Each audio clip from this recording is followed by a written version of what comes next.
Have you ever wondered if the small corners you cut in life truly matter? We often tell ourselves that the little lies, the moments we feign illness to avoid a duty, or the times we choose comfort over conscience are harmless. We think that because we haven't committed a terrible crime, our souls are spotless. But is it possible that the things we brush off as trivial are actually weaving a heavy burden that we will have to carry into eternity? Is it possible that what we call freedom here becomes a prison in the afterlife? There is a specific, chilling, yet profoundly hopeful vision given to Saint Maria Faustina Kowalska that answers this question with a clarity that shakes the soul. It is not a vision of fire and brimstone, but of something far more relatable and perhaps far more disturbing. It is the story of a soul caught in the mud of her own making and the mercy that finally washed her clean. Before we open the pages of this mystery and step into the room where the visible and invisible worlds meet, I invite you to create a sanctuary of protection and grace right here in this moment. We are about to tread on holy ground. I ask you to go to the comments below and simply write the words that break the chains of fear and open the floodgates of heaven. Jesus, I trust in you. And if there is a name heavy on your heart, a loved one who has passed, or someone living who is trapped in the mud of confusion, leave their first name there as well. We will lift them together into the rays of divine mercy. Do this now as an act of faith, and let us begin. We live in a world that constantly tells us to seek comfort. We are told to exempt ourselves from difficulty, to take the easy road, to protect our own time and energy at all costs. But the spiritual reality is often the inverse of the physical one. What feels like relief on earth can become a crushing weight in the spirit. Saint Faustina, the humble secretary of mercy, was often allowed to see behind the veil. Jesus did not give her these visions to frighten her or to frighten us, but to wake us up. He wanted us to understand the physics of the soul. Just as gravity governs the body, love governs the spirit. And when we fail in love, even in small ways, we create a density that pulls us down. We must understand that purgatory is not a place of arbitrary punishment. It is a place of profound truth. It is where the soul finally sees itself exactly as it is, stripped of all excuses. In the light of God, we cannot say, "I was just tired," or "It didn't matter." The truth reveals what we loved. Did we love God and our neighbor? Or did we love our own comfort? This brings us to one of the most unique and instructive encounters recorded in the diary of Saint Faustina. Entry number 1185. It was night.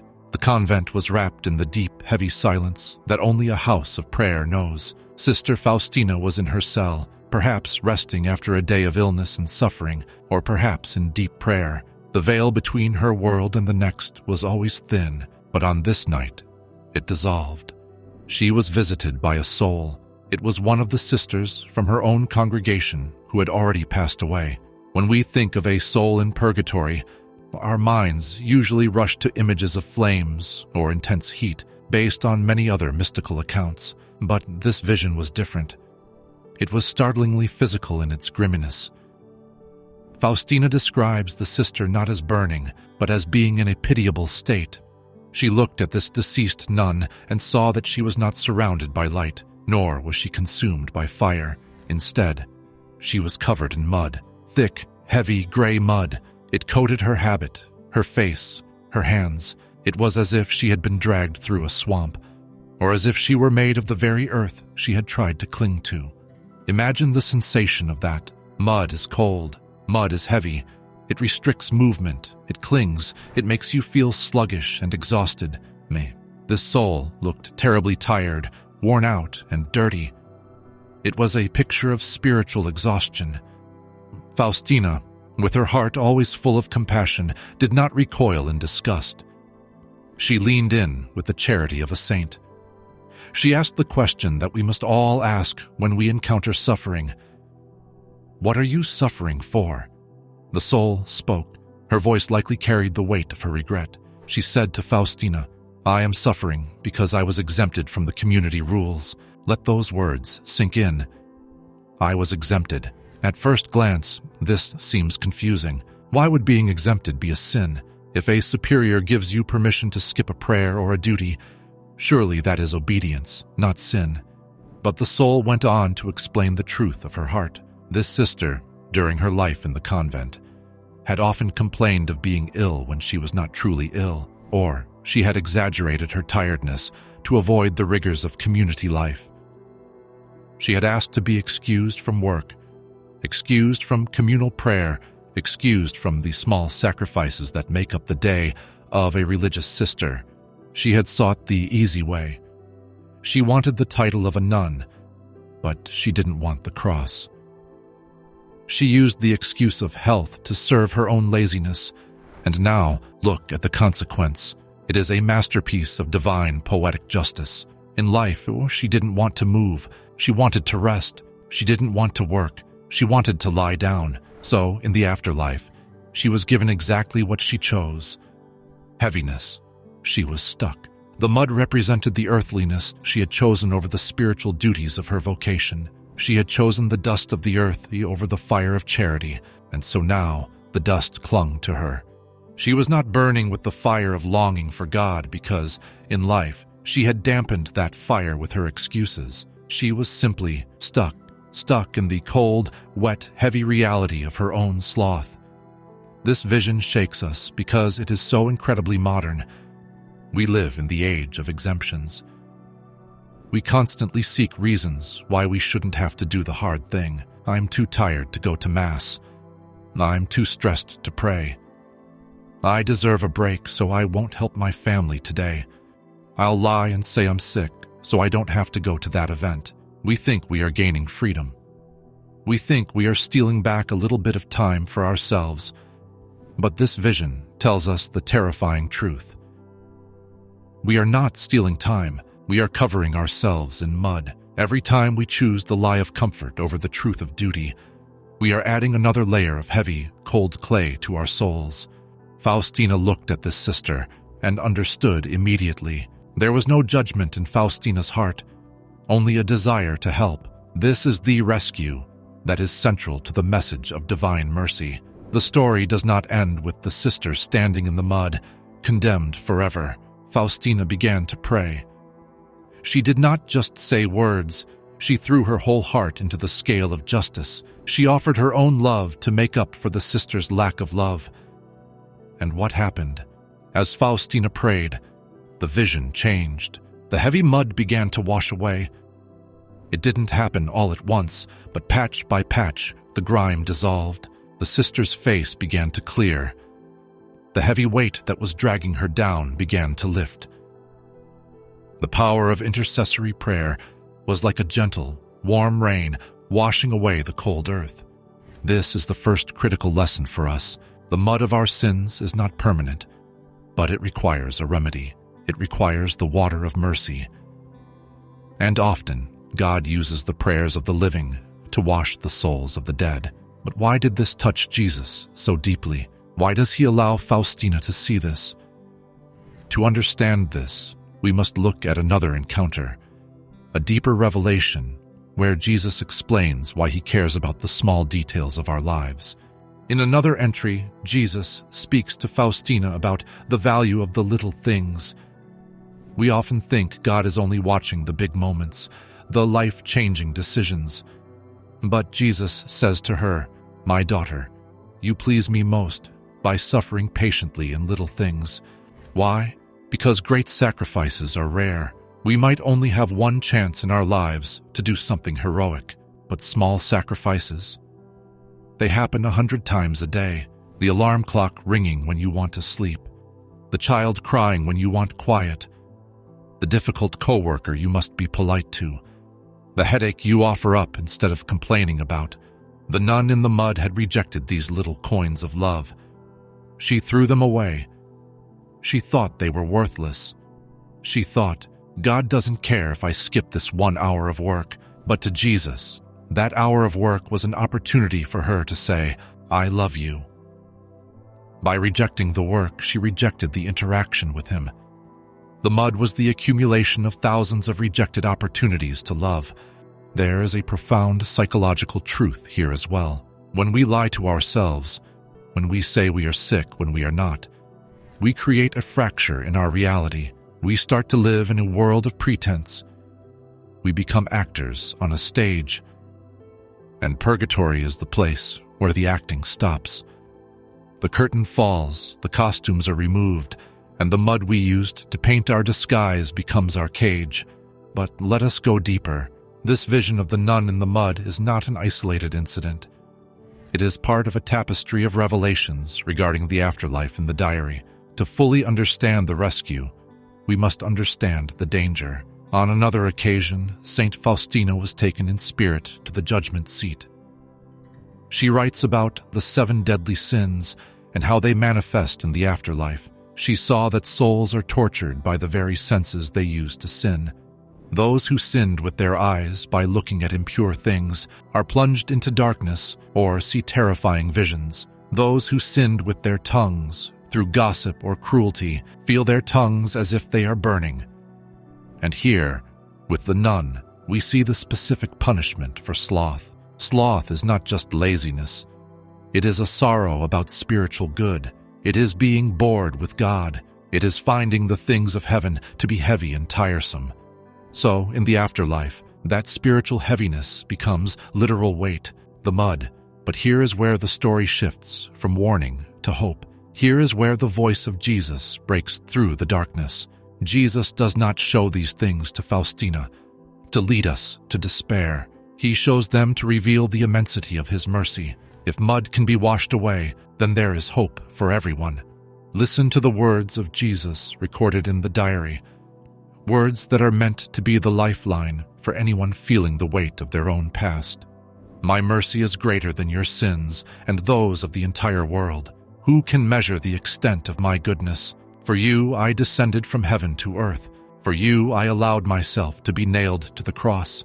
For you I let my sacred heart be pierced with a lance, thus opening wide the source of mercy for you.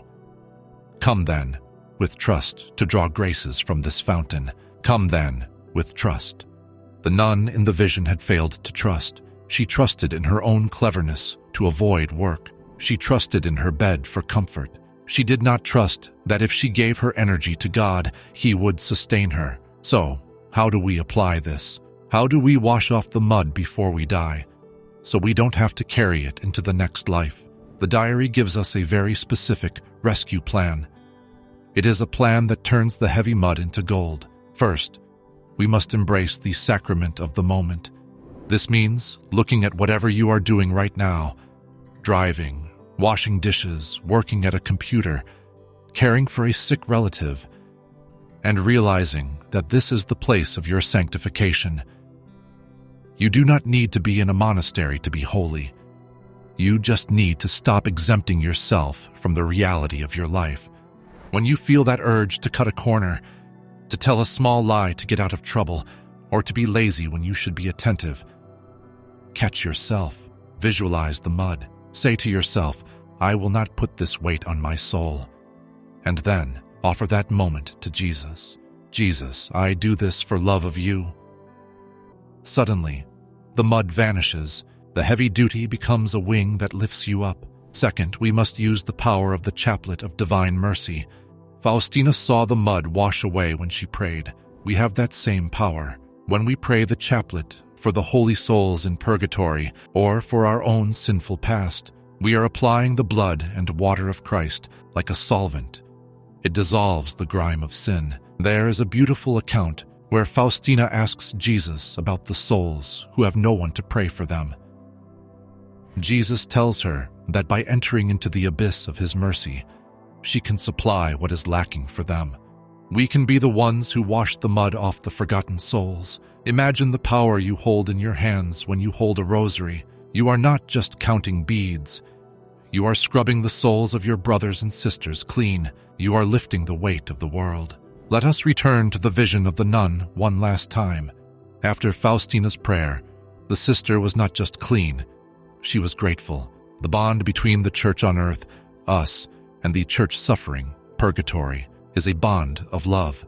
When we help them, they help us. Saint Faustina writes, "Many times the souls in Purgatory have visited me. I have a great devotion to them, and I pray for them often." She realized that by helping them, she was making friends who would stand before the throne of God and advocate for her. Imagine arriving at the gates of heaven and being greeted not by strangers, but by a crowd of radiant souls who say, "I was covered in mud, and you washed me. I was in darkness, and you lit a candle for me." This is the communion of saints. It is a vast, invisible network of rescue. But we must address a lingering fear. Perhaps you are listening to this and thinking, "I have too much mud. I have spent years exempting myself. I have been lazy, selfish, and deceitful. Is it too late for me?" You might feel the weight of decades of small sins piling up until they feel like a mountain. Listen to the voice of the guide, echoing the voice of the Master. It is never too late until the very last breath. Jesus gave Faustina a specific promise for the most wretched souls. He said, "Let no soul fear to draw near to me, even though its sins be as scarlet." Or, we might add, even though its sins be as thick as mud. The miracle of divine mercy is that it does not require us to clean ourselves up before we come to Him. We cannot clean ourselves. If you have mud on your hands and you try to wipe it off with your other muddy hand, you just make a bigger mess. You need clean water. You need a source outside of yourself. That source is confession and the Eucharist. If you feel the mud clinging to you, the remedy is simple. Go to confession. Confession is not a torture chamber. It is a shower for the soul. The priest is not there to judge the mud. He is there to pour the water. When you say, "I accuse myself of laziness, of lying, of neglecting my duties," you are physically removing the clay. You are stepping out of the swamp and onto the rock. And then there is the ultimate promise. Jesus told Faustina that the Feast of Divine Mercy, the Sunday after Easter, is a day when the floodgates of heaven are opened. On that day, a soul that goes to confession and receives Holy Communion is granted complete forgiveness of sins and punishment. It is a total reset. All the mud, all the fire, all the debt, gone, washed away in a single day. This is the generosity of our God. He does not want us covered in mud. He wants us clothed in light. As we draw this journey to a close, let us look at the sister in the vision one more time. She began in misery, covered in the evidence of her own sloth. But she ended in hope.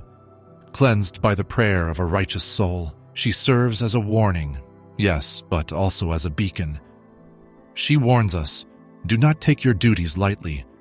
Do not think that small lies don't carry weight. Live with integrity, live with fire, not with the cold dampness of excuses. But she also shows us mercy is real. Prayer works. We are not abandoned in our mess. So, my dear friend, devotee of mercy, what will you do with this vision? Will you let it fade like a dream, or will you let it change your day to day? When the moment comes, in an hour or tomorrow morning, when you are tempted to say, "I'll do it later," or "I'll pretend I didn't hear that," remember the mud, feel its imaginary weight on your hands, and then shake it off. Stand up. Do the duty. Say the prayer. Help the neighbor. Say to Jesus, "I do this now, so I will not carry it later. I offer this small fatigue to you so that it may become light." And remember the souls who are still waiting. Tonight, before you sleep, spare a thought for those who are stuck. Pray one Hail Mary, one Glory Be, or the Divine Mercy Chaplet for the soul who has no one to pray for them. You might just be the hand that reaches into the mud and pulls them out. Let us end with a prayer of surrender, using the words that Saint Faustina herself might have used. Eternal God, in whom mercy is endless and the treasury of compassion inexhaustible, look kindly upon us and increase your mercy in us, that in difficult moments we might not despair nor become despondent, but with great confidence submit ourselves to your holy will, which is love and mercy itself. You are loved, you are watched over, and you are never, ever alone in the struggle. Trust in Him. Jesus, I trust in you. Until we meet again in the heart of His mercy.